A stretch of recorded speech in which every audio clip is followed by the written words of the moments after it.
الرجيم بسم الله الرحمن الرحيم والله أخرجكم من بطون أمهاتكم لا تعلمون شيئا وجعل لكم السمع والأبصار والأفئدة لعلكم تشكرون صلوات.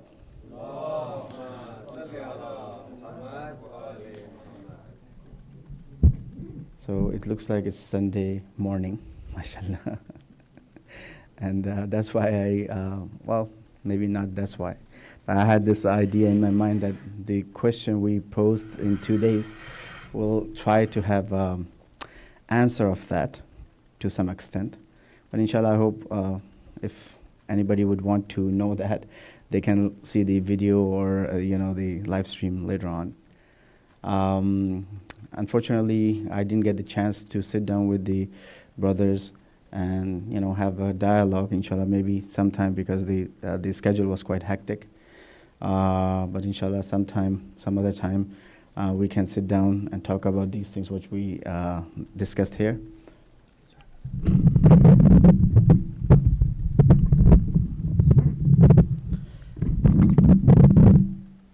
Inshallah, whoever gonna come over here and the ulama, and you can ask these questions and engage in dialogue and try to find the answers there. If inshallah, if you have questions, because I tried to put some questions in past 2 days, that we need to revisit all the things which we are doing here.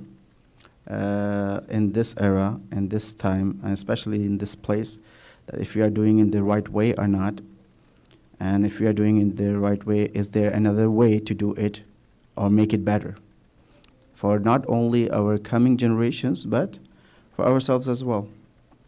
That's why we need to see that what kind of an era we are living in. That's why I put the title there, that this is the era of Jahiliyyah, era of ignorance.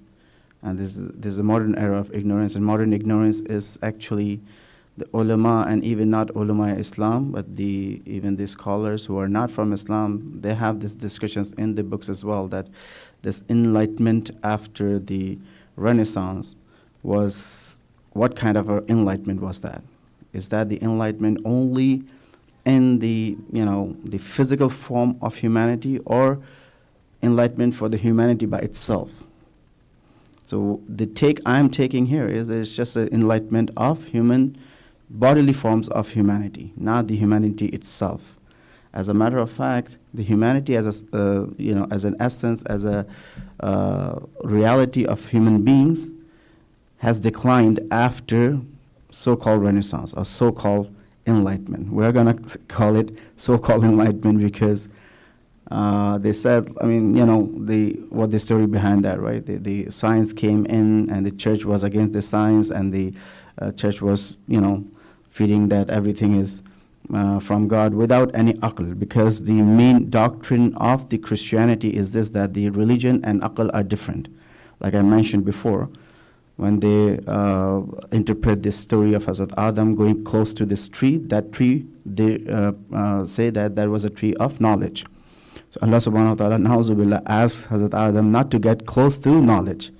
So if you have any religious doctrine like this, then the problem would become in this way, that those people and human beings innately are inclined towards thinking and learning.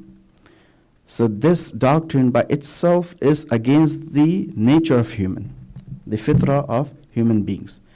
So definitely because of that, they became kind of a, there was a rift, there was a kind of a difference of opinions, and people said, okay, if you want to be a Christian, you can be a Christian, but then you cannot be a person who wants to learn, who wants to grow in learning and in ilm.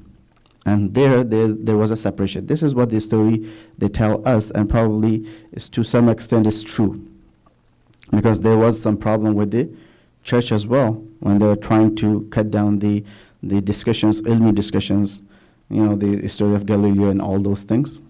All the brothers and sisters know about those things. But does it mean that the answer they brought was the right answer? That, we're going to cut down this religious thing, we're going to cut down the form, the essence of human, which is spirit and soul, and we're going to focus only on the materialistic aspect of human beings. And because they did that after Renaissance, those people who love science and who wants to ponder, who wants to learn, they made a mistake here. And because of that, they put human race or human beings into another era, and that era is known as modern era, and we call it modern era of Jahiliyyah, or era of modern Jahiliyyah. Because that's an ignorance as well. If the church was ignored by human learning, or it was ignoring this human learning and doing ugly thing and going back and forth and observing, the same thing happened in Renaissance. They said that we are going to cut down this connection of human spirit to metaphysics. So in church, if you say that they were cutting down the knowledge of physical world, the Renaissance, after Renaissance, the scientists, the people who were thinkers, they were trying to cut down, and they tried to cut down the metaphysical form of human beings. And a person and a man who has no connection with metaphysical world or spiritual world or his spiritual essence is not a human being as such, because that's what we learn from Islamic point of view. That Hazrat Adam, when he was made, when he became the different khalq from Allah subhanahu wa ta'ala, and Allah subhanahu wa ta'ala called himself Tabarakallahu ahsanul khaliqeen, like he kind of congratulated himself that I am the best of the maker, I'm the best of the creator, when after he put his ruh in the body of Hazrat Adam. So the main essence of a human being is his ruh, is his spirit, is his soul. And because of that, he has to have connection with the spiritual world. He has to have connection with the metaphysical world. Although he's living in this body and this confinement of this dunya, but in reality, he's connected to that world. And this is there where the Islamic doctrine comes in. And Islam, again, like I said before, it's not just a mere slogan or mere statement that Islam can save us from this Jahiliyyah, just like Islam saved us from the Jahiliyyah of pre-Islamic Arabia. We tried to make some parallels yesterday, and those parallels were the practical aspect of this Jahiliyyah, which was in the pre-Islamic Arabia, and these practical aspects which we see in the society we are living in. And when I say society, modern society, it doesn't mean Austin or Texas or US, but the whole world. Because all these things are affected in different parts of the world as well. So it's not a East and West discussion here. It's the discussion of how human intellect has groomed or demoted or gone decreased. So this is the discussion here. Please recite salawat.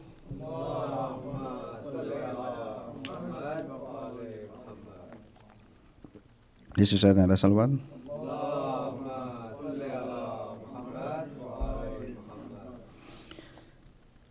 So after discussing that, we said that inshallah today we tried to make a question in 2 days, and today we are going to try to give the answer for this ailment, for this problem, for this question, that if, like I mentioned before, that we are living in an era of modern Jahiliyyah, how can we save ourselves from that? How can we save our children from that? It is not the total solution, but it can be it can spark a thinking process where we can find more solutions. But in my mind, these are the basic things which we have to cover to cope with this problem. And the three things which we have to focus on is, one is tazkiyah, second thing is ilm, and the third thing is aql. Now, when we say tazkiyah, well, I don't know the proper English translation for tazkiyah, like cleanliness probably, just to make yourself pure. Ilm and aql, all these three things have to be redefined as well. Because another gift of this modernism, so-called modernism, is this, that they have redefined everything, including spirituality. When I talk about spirituality and soul and this and that, our mind goes somewhere else. Our mind goes somewhere like, I'm sitting in a small corner and, cut off from the world, or just eating organic food, or probably not eating any food, and then I'm just working on my spirit. Like ensure that I will cut off my world, physical world, totally to become spiritual. This is what not spirituality means. Similarly, the tazkiyah doesn't mean that I cut off myself from everything and then I'll be pure. Like, for example, I'll give you an example about politics. If you talk about politics to anyone, why people think that the Islam and politics are different things? Why? Because they think the politics is najas. Politics is something which bad people should do. And when they do bad things, then they're gonna become higher and they become the rulers. So this is like unsaid definition or description of politics in this society, in modern society. And in reality, politics is not that. Politics is something where you can help people out. Rasulullah sallallahu alaihi wasallam was a politician. If he was not a politician, he wouldn't be a ruler. A politician needs to know how to govern a city, how to govern a state. Our Rasul came and he ruled a state. He made a state, Islamic state. Again, when I say Islamic state, something, the minds go somewhere else. Unfortunately, this is a really difficult situation here. I cannot even bring the words here because whenever I say anything else, mind goes somewhere else. This is called tabadur in Arabic and specifically the usul al-fiqh. Like when they attach the meaning to some specific words, and insan's mind, human mind, is attached to this word and meaning by itself. So we have to break that relation which they made already here too. So when I say Islamic state, it's a real Islamic state of Medina. So when Rasulullah came over there, they asked them that I will be your ruler. They also Khazraj and the two tribes were there. I'll be your ruler. Not because, I want to be a king. No, not a king. Because if I'm not a ruler, if you are not going to listen to me, then I'll be a prophet like this bichara Maulana who is sitting there and there are only two people sitting in front of him, right? I'm not talking about me. Let's just say salawat.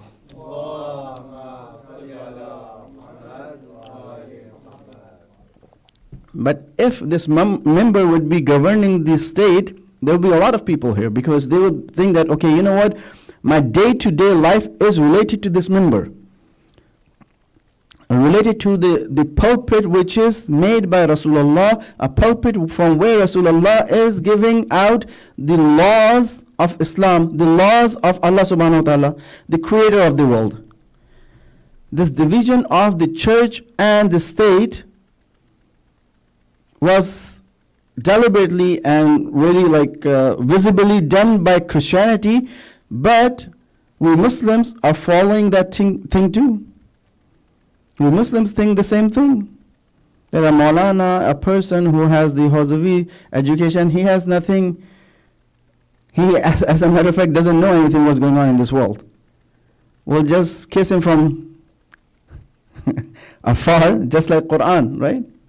Just like that Quran Samit is on the top shelf of our closets, the Quran Natiq, Ayman and their Wilaya, it on the top shelf of our closet as well. Every Ghadir we kiss Imam Ali, we become so happy, and then we fold this Wilayat and put it back on that top shelf. Because that's not useful in our lives. The system of Wilaya is not useful in our life. We have not taught like this. In our regular life, we believe that church and state, or in this case, the masjid and the state are two different things. If you have to be spiritual, you need to be confined in a masjid and has nothing to do with human affairs, which are going outside. Why? Because that's a really dirty job. Let the dirty people do that. And that's why you see that a genocide hero, a person who has killed so many people, a criminal, a war criminal, comes to this Congress and he gets the applause And they're applauding him for what? That you're killing children? That you're burning children alive? His own people doesn't want him, but this country and these people are applauding for him. Because we think this politics and all this governing is for dirty people. So we believe they're dirty people, let them do that. But for some reason, sometimes in masajid we have this kind of discussion too, that Maulana, should we vote for Democrats or Republicans? Baba, you just said that they are dirty. Well, yeah, they are dirty people, but we have to get our things done. How can you expect this person who is a criminal to do anything good for you? You just said to me that would you give a criminal your car keys and ask that criminal to drive your kids to school? No, right? How would you say that, can I choose this criminal or that criminal to rule me? Yeah, I understand that we're living in the system, we're kind of a part of the system, but with this even fake liberty they give here, we have some room to live freely. The first thing is this: try to detach from this system of criminals, this dirty system. This is the first step of tazkiyah, practical tazkiyah here, to purify myself. On individual level, inshallah, we're going to talk about tazkiyah after your salawat. Please recite salawat.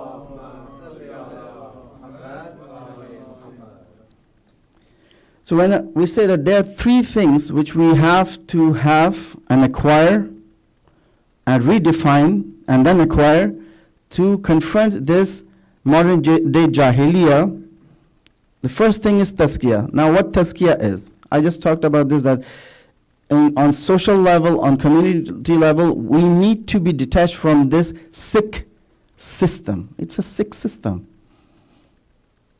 If a murderer can be, congratulated and clapped for, then that's a sick system. They're sick people. Don't attach yourself with them in any form or shape. So in this societal level, we can do that. On individual level, like because we were talking about jahiliyyah and we were comparing it with the ilm, and we talked about the discussion of academia, of jahl and ilm, when we talked about the compound jahiliyyah and the simple jahiliyyah, compound ignorance and simple ignorance. To get real ilm, the first step is to do tazkiyah. The first step is that myself, have to be pure from inside. Why? Because al-ilmu nurun. We're going to come to the ilm later on. But the concept of ilm in Islam is this, that it is nur. What does it mean? That I won't have to pay electricity bill? No. It means that it's going to enlighten in the real way. Again, same word, different meaning now. Not the Renaissance enlightenment. Real way enlightenment of human soul, or human by himself. Ilm is something which enlightens you and me to see right and wrong. So that is ilm. Inshallah, when we're going to talk about ilm, we're going to go deeper into this definition. But to acquire this quality, to differentiate between right and wrong, to find and judge what is the right path, I have to have tazkiyah. I have to have purity from inside. That's why Allah subhanahu wa ta'ala says in Surah Jumu'ah, I said it before, وَالَّذِي بَعَثَ فِي الْأُمِّيِّينَ رَسُولٌ مِّنْهُمْ يَتْلُو عَلَيْهِمْ آيَاتِهِ وَيُزَكِّيهِمْ وَيُعَلِّمُهُمُ الْكِتَابَ وَالْحِكْمَةَ. Yuzakkihim is first. The prerequisite of ilm is this, that Rasulullah sallallahu alaihi wasallam was sent down by Allah subhanahu wa ta'ala to that specific area, but we believe that he was sent down for everyone. When we say Ummati Rasul doesn't mean only Muslims. Everyone who is coming after Rasulullah is Ummati Rasul. We have to keep this in our mind. Just like Imam is Imam for the Kainat, whether they believe that he is Imam or not, but he is Imam al-Kainat, Rasul is Rasul al-Kainat. He came and his strategy was this: giving the knowledge of Wahi Yatlu alayhim ayatihi, wahi, وَيُزَكِّيهِمْ. And when he was giving this knowledge of wahi, when he was giving these surahs and ayat, the innate nature of Quran is this, that it's going to give me a tazkiyah. It's going to purify me.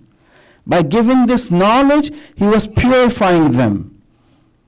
Let's keep this as a statement right now. Inshallah, we are going to discuss about this when we talk about ilm, inshallah. Right now, we are focusing on tazkiyah, the prerequisite of grasping this knowledge of wahi, the grasping the knowledge and giving the position of this knowledge in your ruh is to purify my ruh. How do I purify my ruh? The 3 steps, sometimes they say. First step is takhliyah. Takhliyah is like khalaw. Khalaw means like I have to do khali. I have to empty out all the contaminations I have in my ruh before I grab something or I receive something. It's just like a bowl, right? If you have a bowl and there's something filled in this bowl, you have to empty that bowl and put a pure water there. But na'uzubillah, if in that bowl there was najasat, you don't have to empty the bowl, but you have to do the pak of the bowl too. You have to put some water and rinse it 1 or 2 times and then put the pure water there. If you just do the takhliyah of this water, this bowl from najasat and put any other solvent in there, that solvent will become najas. That's why takhliyah is really important of our ruh. And right now when we are talking about this, it's not only the takhliyah in moral values, it's the takhliyah of ilm. We have to khali our soul from the fake ilm which we were talking about, which is contaminated with ignorance. And so much so that the 90% is ignorance and 10% is information there. And because of that, that compound ignorance is attached to our soul as a form of ilm. So we have to get rid of this compound ignorance. And here the takhliyah means this. After that, it's a tahliyah. Tahliyah means that I take something, I absorb something, or I make it decorated with the new ilm. So when you want to put something good in this bowl, let's say some sharbat, some milk, something like this, which is pure, which is good for your health, you empty it, you rinse it, and then you put the good thing there. Right? Let's say we take the example of milk. It's good for your health. You want to give this milk to your child, you do that. So that is tahliyah, that you are getting something, absorbing something in your ruh. You absorb the ilm of wahi. You absorb the ilm of Anbiya alayhi salam when they recite ayat of Quran to you and me, or when I read Quran, I absorb that knowledge, and when I carry this knowledge, what happens after that? Then there's another state, and that is known as tajliyah, like tajalli. Tajalli is a reflection. We all human beings are the reflections of Allah subhanahu wa ta'ala. Why? Because we have the essence of Allah subhanahu wa ta'ala, which is called ruh.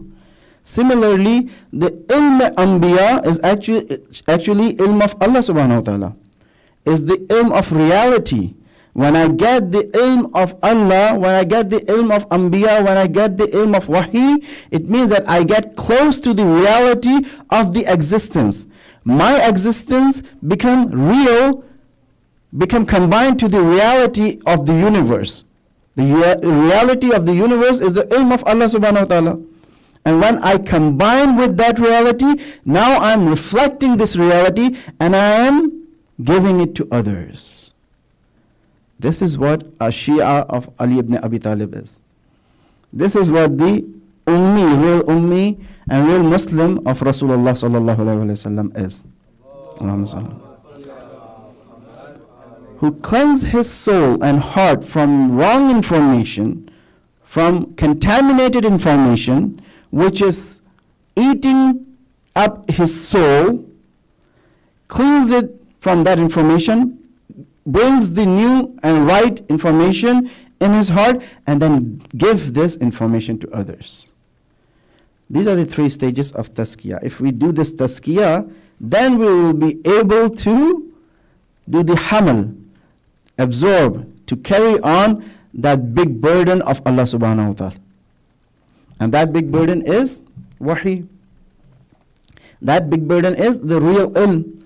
The ilm which makes me a human being, which makes me differentiated from other creations of Allah subhanahu wa ta'ala, especially those creations which are made lower than me. Please say salam.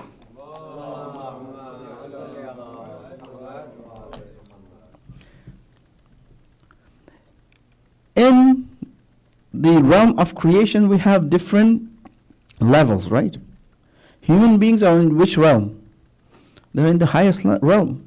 When Allah subhanahu wa ta'ala has created Hazrat Adam, He made him Khalifa, He made him vicegerent, not only for this world, but all the realms of existences. That's why He asked the angels to prostrate in front of Him. Because we are the representative of Allah even in that realm of angels, or angelic realm, the realm which is far higher than this dunya. In this dunya we have some makhluqat, we have some creations of Allah. Let's say, the other animals. But comparing this definition of modern man, or the Renaissance, or the enlightenment of the man, to the definition Islam gave to men, we can see how big of a difference it's going to make. The modern man is the modern whatever, the knowledge or whatever the thing, the after enlightenment definition of man is what? If you go there and see in the books, there's a scientific name of man, not Homo sapiens, but Homo faber. F-A-B-E-R. What's Homo faber? Homo faber means an animal who can make tools. So the definition of the modern science and modern intellectualism of man is this, that he's a monkey who can make tools. Right? A well-educated monkey is a man in the modern era. If you see man in this way, then of course you are in Jahiliyyah as compared to Islam. Islam sees man as the Khalifatullah.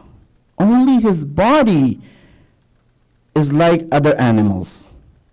You can dissect a frog, you can dissect a rabbit and can see the circulatory system in that frog or rabbit and then compare it to the circulatory system of a human being. That's just a body. It doesn't mean that I am evolved from a frog. Again, I'm not talking about the evolutionary theory here. That's a different thing. I'm just trying to make a point here.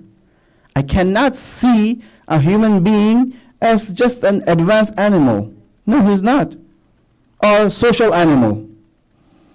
Because he's animal, but when he lives in city and when he built, some other things, he has to follow some social norms.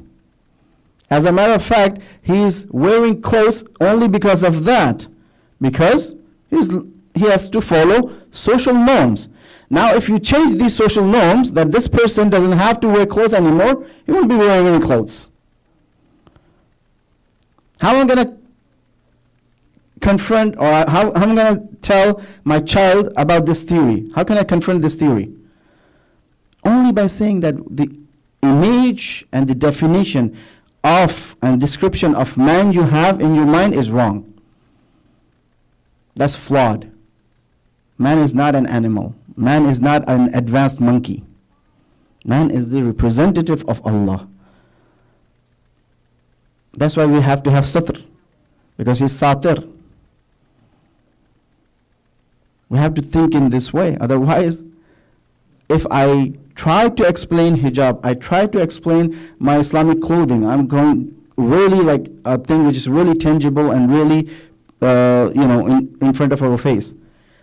On the social norm, then they can say that, okay, in social norm in Iran and Iraq and Pakistan is this, that the Woman has to be a muhajjaba. The social norm here is not. So if you go with the social norm, hijab is not wajib here. No, Baba, no.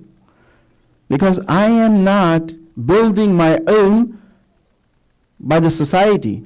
I have the ilm by which I have to build society. That's a big difference. I build society by the ilm which is given through the wahi from Allah subhanahu wa ta'ala. These moral values are not subjective. They have objective value in them. If I am not able to practice that, it doesn't mean that it's going to be changed. No, it's not. It doesn't matter if the whole world wouldn't believe in the wilayat of Ali ibn Abi Talib. He's a wali. Because Allah subhanahu wa ta'ala has appointed him there. In Sharia, there is no democracy, no liberal democracy here. In Sharia, it has to be done and given by Allah subhanahu wa ta'ala, not as a dictatorship, because in dictatorship, there are no questions asked, right? You cannot ask questions. But we mentioned this, that even angels were giving the permission to ask the question about the creation of Hazrat Adam. So in Allah's nizam, in God's nizam of wilaya, you can ask questions, but it is a system which is preset. I cannot make wahi, I cannot make Islamic rules because of my understanding. I have to follow the rule. Now here, the bahas of ilm comes in. Please recite salawat.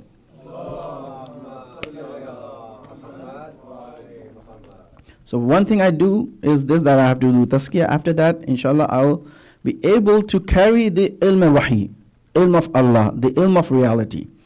Wahi, we think, is this, that, okay, a few things, a bunch of do's and don'ts from Allah subhanahu wa ta'ala. No, Baba, it's not like this.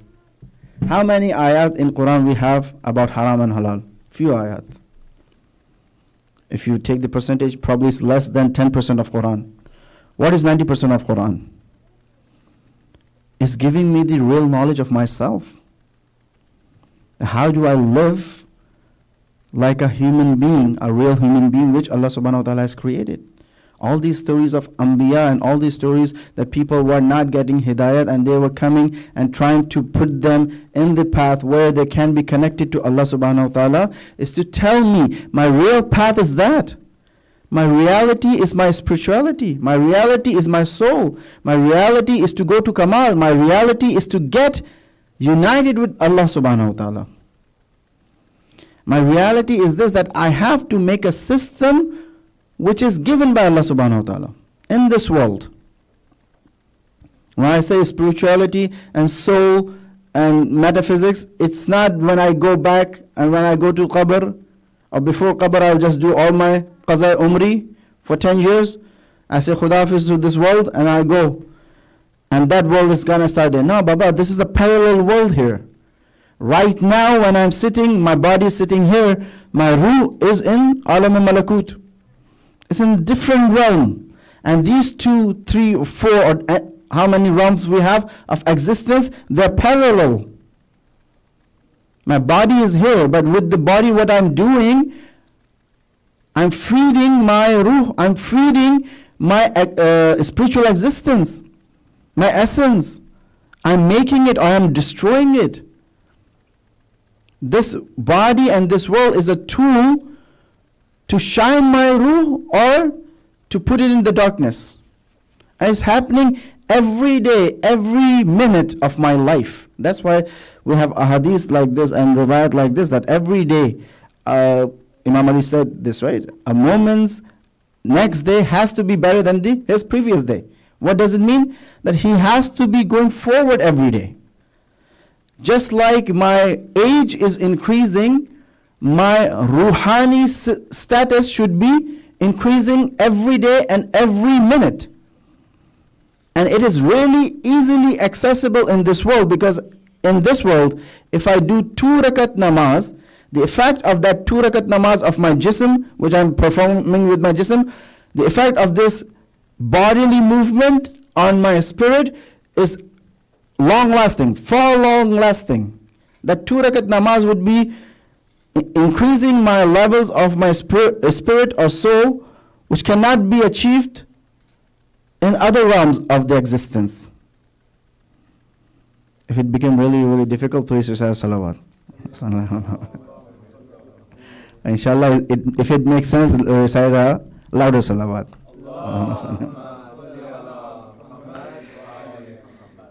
Ilm is like this. If any knowledge, if any piece of information I'm getting, I'm listening to it, I'm watching it, somebody is telling it to me, I'm reading it, if that piece of knowledge is helping me in this system of increasing the caliber of my spirit, then that is knowledge. Otherwise, it's not. Al-ilmu nurun. Ilm is something where I will be able to know what is right and wrong. I would be able to decide which path should I take. Any ilm which is pushing me towards nihilism, towards individualism, towards subjectivism, it's not a real ilm. It's like like I said before, I got a few information, some terms, and I regurgitate those terms and information in front of other people to show off that I know better than you. I'm the smartest guy in the room. That's not ilm. That ilm is not going to take me anywhere. As a matter of fact, it's going to take me down in the dungeons of hell. That is a riwayat, right? The one time Rasulullah sallallahu alaihi wasallam was sitting with his ashab, and there was some sound came, and even the ashab heard that, and they said, Ya Rasulullah, what was that? Because he was so spiritual that even people who were sitting next to him physically would get this spiritual power. Rasulullah said that there was a stone, it was rolling down for 70 years, and now it touched the bottom of the hell. And in reality, what happened? There was a guy in Medina, or maybe in Mecca, he died after 70 years. And he was not a regular guy, he was an alim. He was an alim in that society, but he died after 70 years. So interpretation of that sound was this, that this person who was apparently getting ilm for 70 years, that ilm was increasing his darkness and putting his soul to the pit of the hellfire. So now you can see the difference between real ilm and the wrong ilm. Apparently that ilm, that information will look like that, okay, I am getting something, I'm gaining something, some information, but if it's increasing my loneliness, it's increasing my confusion, it's increasing my this, that, okay, I don't know what is right and wrong, then that's not ilm. And this is another gift of the modernism. As much as you are confused, that much you are alim, right? Confused in the sense of spirituality, not in the material sense. In material sense, everybody knows how to make money and how to spend money.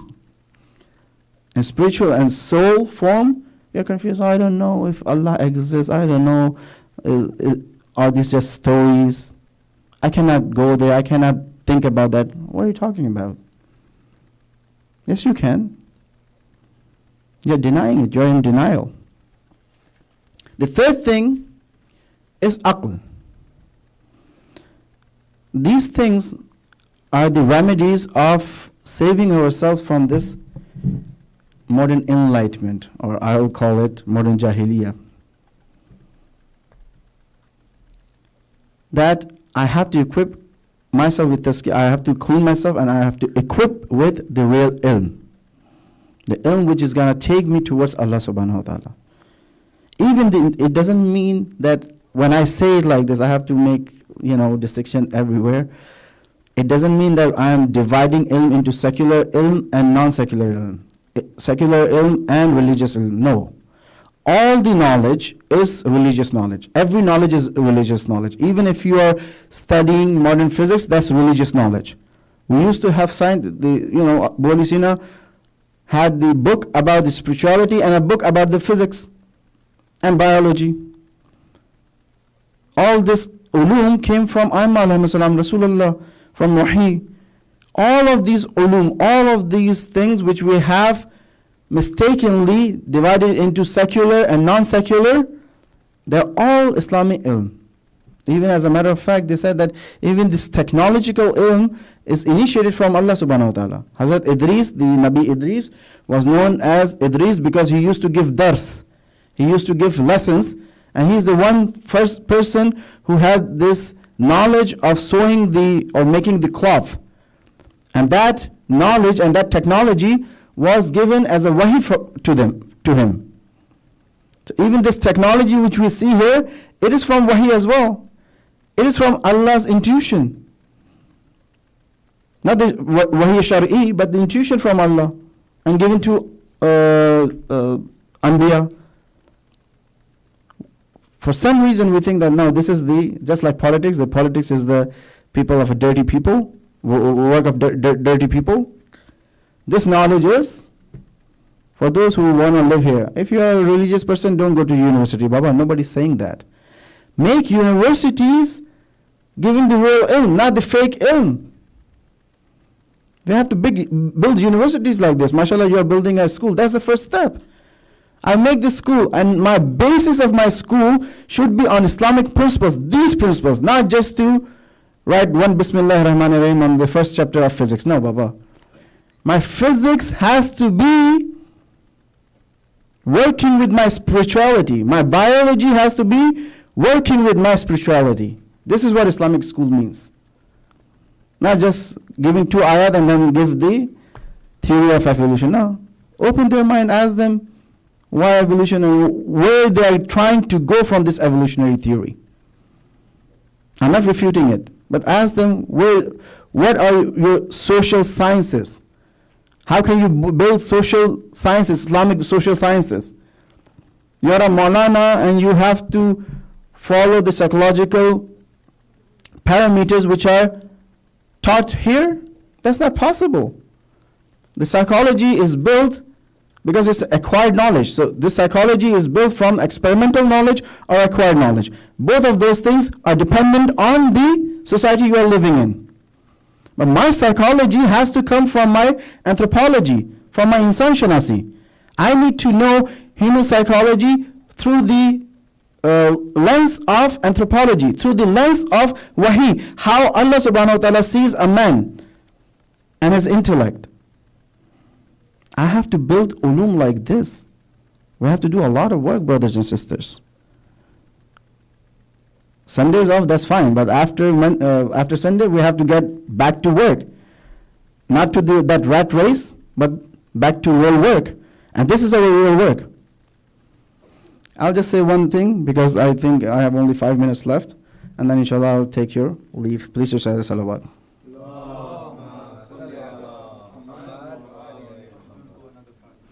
Okay, miss. Okay. So I'll just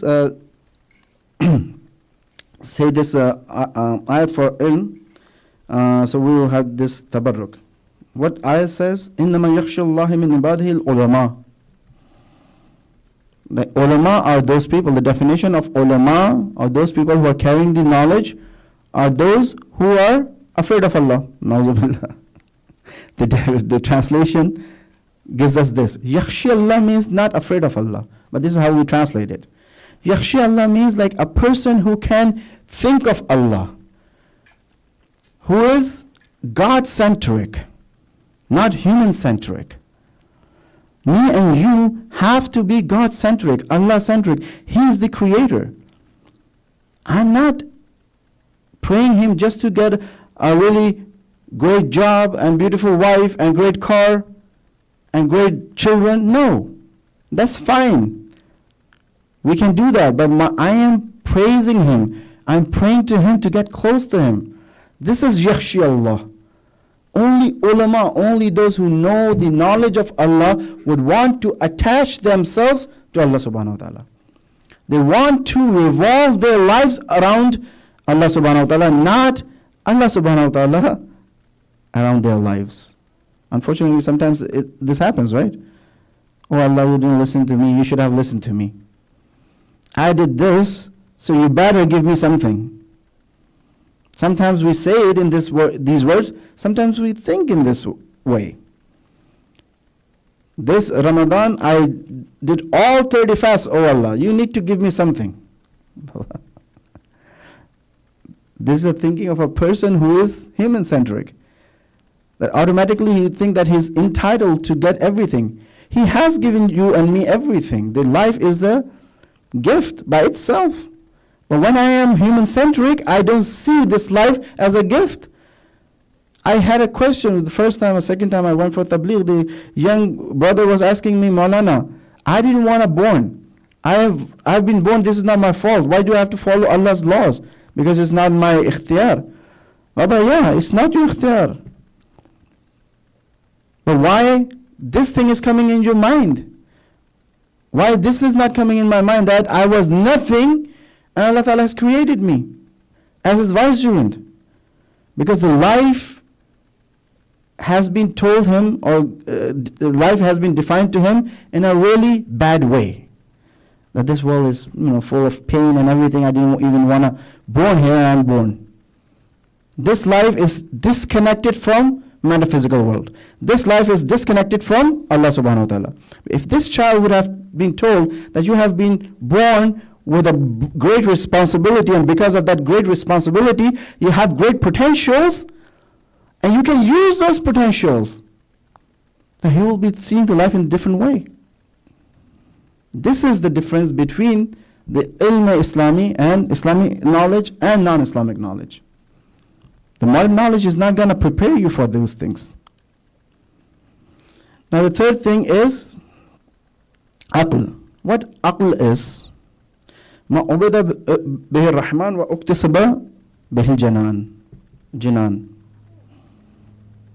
This is a question asked by Hazrat Imam Muhammad Baqir alayhi salam, I think. And this is the definition he gave of aql. The aql is something through which you follow Allah subhanahu wa ta'ala, ubida bihi rahman wa uktisaba bihi janan. While doing that, you acquire heaven. So it means the aql person is a person who is reading namaz all the time, living in a cave, detached from the world. No, Baba. Again, because the mold of thinking has been constructed in this modern era in the way that if I put this hadith, the interpretation of the hadith would be like this.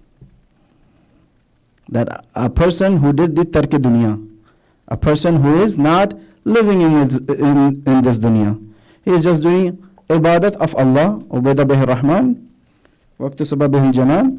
He's just doing ibadat, and because of that he's getting jannat. He's getting investment, doing investment and getting the profit of it. No, ubida bihi rahman means like he is, again, which I said before, he has to be God-centric. And not because it is imposed on him, but by using his intellect, he reached to the conclusion that my life have to be God-centric. And this is the system of Islam. This is the system of Anbiya. People used to come and ask Anbiya questions. Anbiya by themselves used to ask questions from Allah subhanahu wa ta'ala, like Hazrat Ibrahim. How do you make those people who are dead alive again? He had a question. Then Allah Ta'ala gave him an experiment. He experimented. He did the iktisab of the ilm from Allah subhanahu wa ta'ala. It's not a dictatorship. It's not like this, because Allah said this, I have to do it. Aql kamil is this, that if I am a free thinker, that's why I was saying yesterday, if I'm a free thinker, I will be concluded into this. I will be reached to this conclusion that there's nothing and nobody but Allah. Wherever I see Allah. This is what Imam Ali said, right? The Aql Kamil. Aql Kamil is Rasulullah sallallahu alayhi wa sallam. The first creation of Allah is Rasulullah, the Haqiqat Muhammadiyah. And his another name is Aql. The first creation of Allah, because we have in Kafi, the first hadith is this, Usul Kafi, about the creation of Aql. The first thing Allah subhanahu wa ta'ala created was Aql. And then we have hadith that Rasulullah says the first Nur Allah subhanahu wa ta'ala has created is me. Nur means Haqiqat Muhammadiyah, not the person of Rasulullah, but the Haqiqat of his Haqiqat. So Aql and the Haqiqat Muhammadiyah are the same thing. And when you are Aql, and when you are Haqiqat Muhammadiyah, and when you are total nothing but Aql, you live like a live a life like a Rasulullah. That even his wives used to say that, Ya Rasulullah, you have given Jannah, why are you like prostrating the whole night for Allah subhanahu wa ta'ala? Because when a human being which is not contaminated, who is not tainted, who has done his tazkiyah, who has taken the ilm of wahi, and he's the top notch and the first aql, he ends up like Rasulullah. He ends up thinking that I have nothing, nobody, or nothing is more important for me except this, that I have to be the abd of Allah subhanahu wa ta'ala. Abd means not a person who is just reading namaz and prostrating all the time. Whatever Allah says, I'll be taslim in front of him. Aql in Islam is like this. It doesn't mean that intellectualism and intellectual dialogues and this and that, it doesn't have any position in Islam. After all these things, this person who was reading namaz like this, like Imam Ali, reading namaz the whole night, when a person comes to him and asks about the principles of Islam, while he's getting on the horse, he gives the principles of Islam in 3 sentences and satisfies him and let him go. This is the intellectual power of our Aimma alayhimus salam. But their ubudiyat is like this. The intellect is in their ubudiyat. This is what this hadith means. So inshallah, after doing all these things we had discussed, that we are living in a dangerous time, and to confront that, to come out of this poisonous and toxic environment, we have to be a free thinker. We have to redefine things. We need to know that everything which is coming to us in the form of information or ilm is not necessarily an ilm. We have to get aql and ilm and tazkiyah on the basis and principles of Islam. This is the conclusion of the majalis. Basis salawat. Assalamu alaikum ya Aba Abdullah wa ala al-ruh allati hallat bi finaik jami'an salamullahi abadan ma baqid wa baqiya al-layl wa nahar. وَلَجَعَلَهُ اللَّهِ الْآخِرَ الْأَحْدِ مِنِّي لِزِيَارَتِكُمْ السَّلَامُ عَلَى الْحُسَيْنِ وَعَلَى عَلِي بْنِ الْحُسَيْنِ وَعَلَى أَوْلَادِ الْحُسَيْنِ وَعَلَى أَصْحَابِ الْحُسَيْنِ. Brothers and sisters, I've been here for 3 days with you, and inshallah, may Allah accept all your ibadat coming over here. I am pretty sure that your niyyah of coming to this majalis every day and every time you come over here is just to get connected to Imam Hussein. And with this effort, inshallah, don't think that this is a one-way effort. You don't come from your houses to majalis unless Imam invited you. You don't go and visit Imam Hussein in his shrine unless he has invited you. When we say that, we say Assalamu alaikum ya Aba Abdullah, and we think that we sometimes don't get the answer. The ulama said that your salam to Imam is actually the answer of the salam which Imam has initiated. So when you came over here, when you said Assalamu alaikum ya Aba Abdullah, before that Imam Hussein came to you and said salam to you, because he's a Imam Ra'uf, he's the Imam Rahim. Don't you remember how he forgave the sins of Hur? Hur on the Shab Ashur was thinking that everything which is happening right now, I'm the cause of it. This feeling is so tremendous and painful that Ayatollah Jawad Amli says that in Jannah right now, Hur cannot recall that event. Because he's in Jannah, if he recalls only this event that I stopped Hussein going to Kufa or going back to Medina, that Jannah will become Jahannam for him. Because what happened in Karbala was not easy, brothers and sisters. Who was seeing this in his eye, from his eyes? And because of that, he returned to Imam. Because of that, he said that I am between the hellfire and the heaven. He was asking Umar Saad that, are you sure that you are going to kill this Farzand Zahra? If you kill him, what's going to happen to you? But there's some Shaqi who were so blinded by the worldly things that they said, no, we are going to do this. But Hur cannot bear that, and he had to go towards the Khayyam of Imam Hussein. They said he went there either on the Shab Ashur or on the day of Ashur. But they said that it's written in the history books that when he came to Imam Hussein, in an instance, Imam said, "O Hur, I have forgiven you and my Lord has forgiven you." And because he was Hur, Imam asked him to come down so you can sit with me. You're my mehman, you're my guest. But the Hur didn't dismount from the horse. He said, "Oh Imam, the burden of the sin is so much on my shoulders that I want to go to this battlefield right now and get shahada in front of you." And that's what Hur did. I will say, Hur, congratulations to you. Imam has accepted your apology. But you were so lucky that you were not able to stay more than few hours in Karbala, because as the events of Karbala passed, it became more difficult for Imam Hussein. After the Ashab, the Bani Hashim started going in the battlefield. Imagine the heart of Imam Hussein, who can take the apology of Hur in an instance, is seeing Ali Akbar going in front of these animals and getting cut into pieces.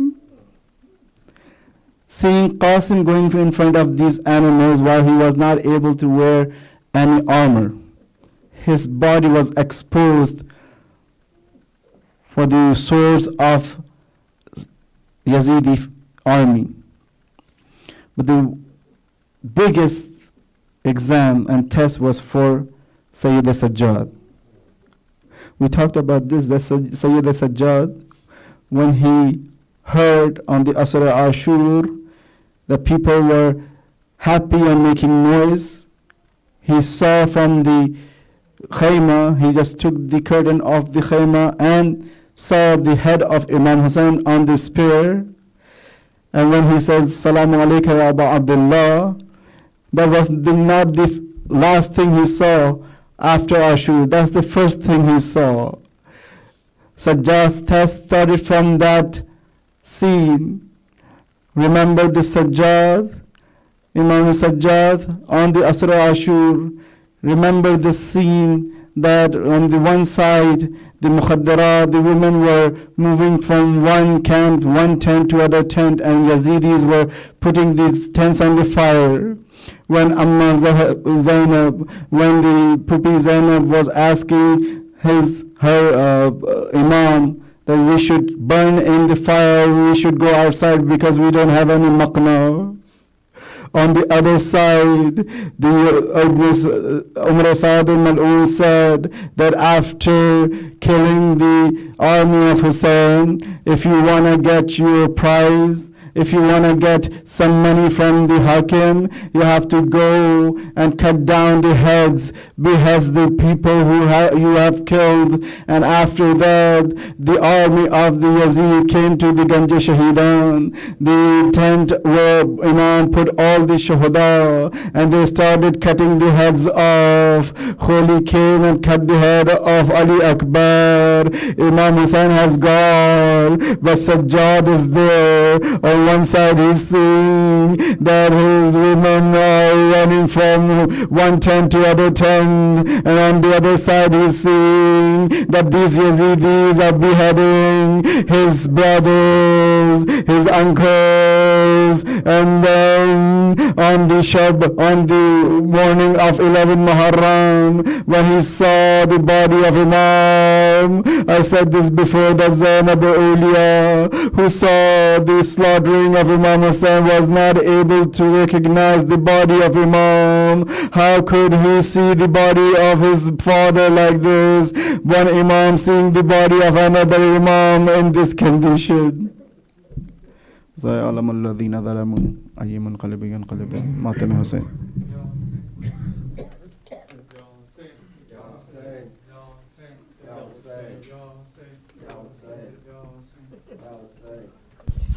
يا حسين يا حسين يا حسين يا حسين يا حسين يا حسين يا حسين يا حسين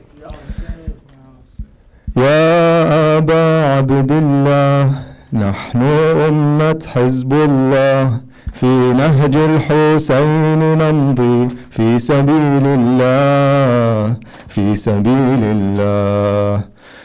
أتينا في عاشوراء لنعزي زينبا، نبقى في خط الحسين لو قطعنا إرابا، فالجهاد اليوم سيف ليس نظم الخطابا، قد عاشقنا الشهادة في سبيل الله، في سبيل الله. يا أبا عبد الله، نحن أمة حزب الله، يا أبا عبد الله، نحن أمة حزب الله، في نهج الحسين نمضي في سبيل الله، في سبيل الله. أتينا في عاشوراء لنعزي زينبا، نبقى في خط الحسين لو قطعنا إرابا، فالجهاد اليوم سيف ليس نظم الخطابا، قد عاشقنا الشهادة في سبيل الله. نأبى أن نحن الجابين إلا لرب العباد، لا نهاب السلاطين ولا سوط الجلاد، فسنمضي ثائرين ونحرر البلاد، قد عاشقنا الشهادة في سبيل الله، في سبيل الله.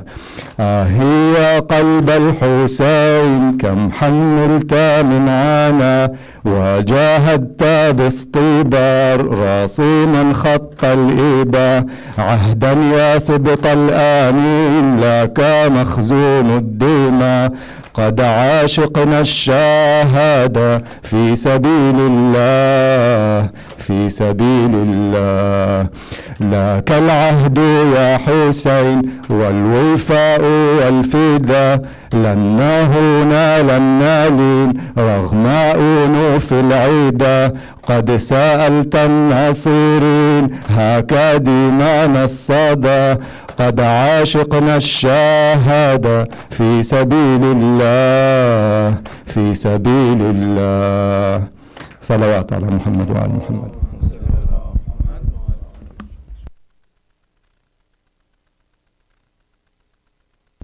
We're going to get ready just for prayer, inshallah. Please get wudu if you need to, and we'll be starting in a couple of minutes. Salawat. اللهم صل على محمد.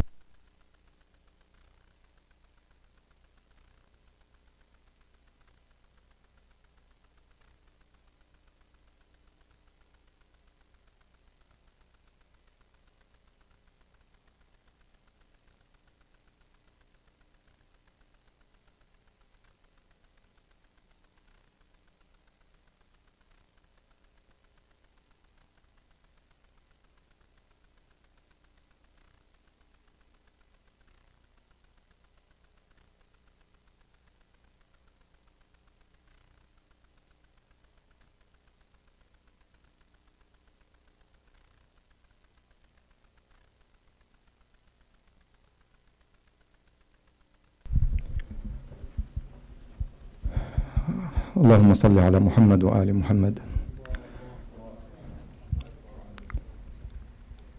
الله أكبر الله أكبر الله أكبر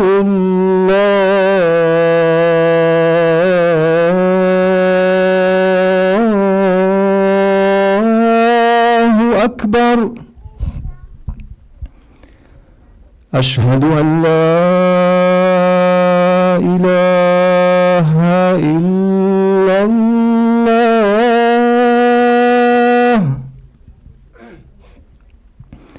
أشهد أن لا إله إلا الله.